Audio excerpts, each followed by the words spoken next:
Welcome to the warm-up presented by Ford. Chris Miles here with Smitty and Brendan Haywood. We have 9 games tonight, but fellas, before we look ahead, we have to look back to last night. LeBron versus Zion for the first time. King James scored a season-high 40 points to lead the Lakers to their 8th win in 9 games. Zion scored 29, which is exactly his average over the past 5 games. The two say they never met before Tuesday night, but were impressed with each other.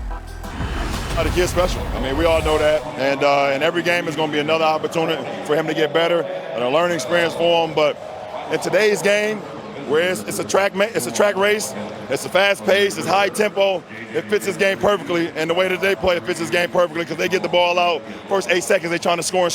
So, but the kid is special, man, and they got a good one in him. It was a great experience. He's an incredible player. His resume speaks for himself.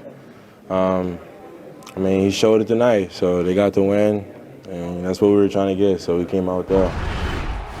So, Smitty, LeBron James became just the 4th Laker over the age of 35 to score 40 points, joined Elgin, Kareem, and Kobe, who did it twice. But Zion had 29 again. That's his average over the last 5 games. Who impressed you more, LeBron's performance or Zion?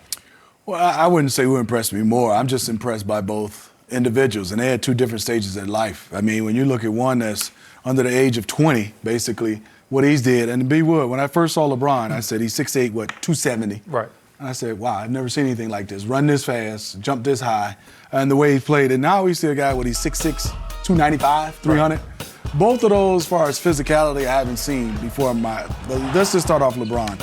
40 points at this age and the responsibilities of running in the point guard position with the pressure of that Laker uniform to try to get them back to winning the championship, but at least getting to the championship.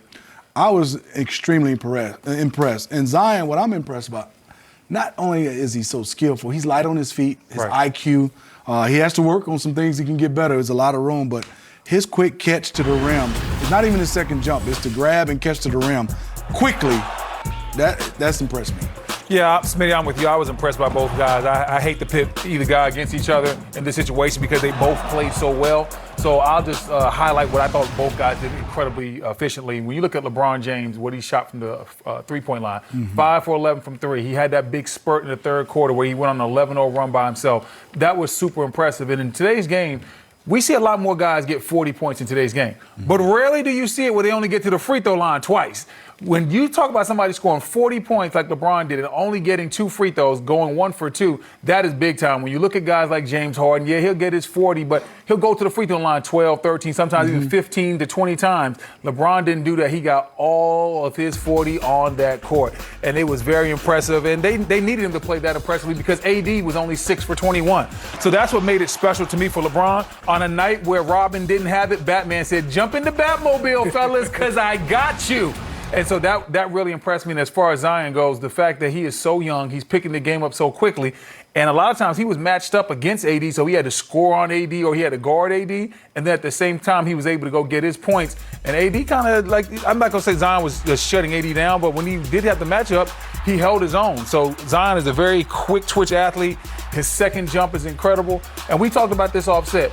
Offensively, he's probably operating at about, 20 to 30%? 20 to 30%. There is so much that Zion can add to his game. The fact that he is picking the game up so quickly is scary for the rest of the league because next year, if he comes back with maybe a 15-foot jumper and in a little bit better shape, I don't know who's going to be able to guard this guy because they can't guard him now. B-Wood, I had to ask you the question. You got a chance to be around LeBron and play against him, play with him. Have you seen in his career, he's knocked down some threes. We know that before and got hot. But it seems like this year, he's shooting it with confidence. Have you seen him shoot the ball, I wouldn't say percentage-wise, just confident, more confident, where he's just stepping into him and knocking him down? I think the year before last is when we really saw LeBron become a lot more confident in his jump shot. You know that series where he was playing against Toronto, he was hitting those big-time shots. I remember that playoff, and I was thinking to myself, this is the best offensively I've ever seen LeBron look as far as being comfortable. I'm with you. And so I think that from 2 years ago to now, he's just continued to improve. He realized when players get older, they realize they have to be able to add some other layers to their game. He's added that jump shot. He feels very comfortable taking it. And man, when he decides that he wants to go into score mode, he is still one of the best in the game, if not the best. You think he's still the best? At times. I don't know if he's the best, but I would say he could be at times. You know, you got Harden, you got KD when they're right. Yeah.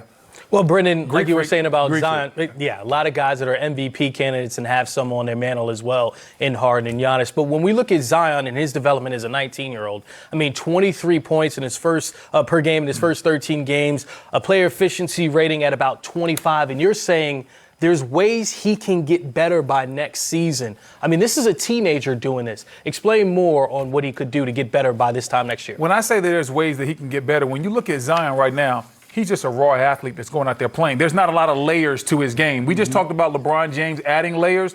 Zion doesn't really have any yet. He doesn't really have a go-to post move, a mid-range jumper. He's not really super confident from the three-point line. And so when I look at a guy that's this raw and is dominating off the jump, if he picks up 1 to 2 of those moves within the next 2 to 3 years, it's going to be over for the rest of the league because nobody else has his combination of speed, size, and quickness. You're talking about somebody that's 6'6", but maybe 295 pounds, but at the same time, he's able to go out there and jump as high as the bigs and grab rebounds, like that rebound he grabbed with Dwight last night. That was impressive. But he can play on the perimeter and move his feet with a guard. So he is very unique in his body type and his style and his athleticism.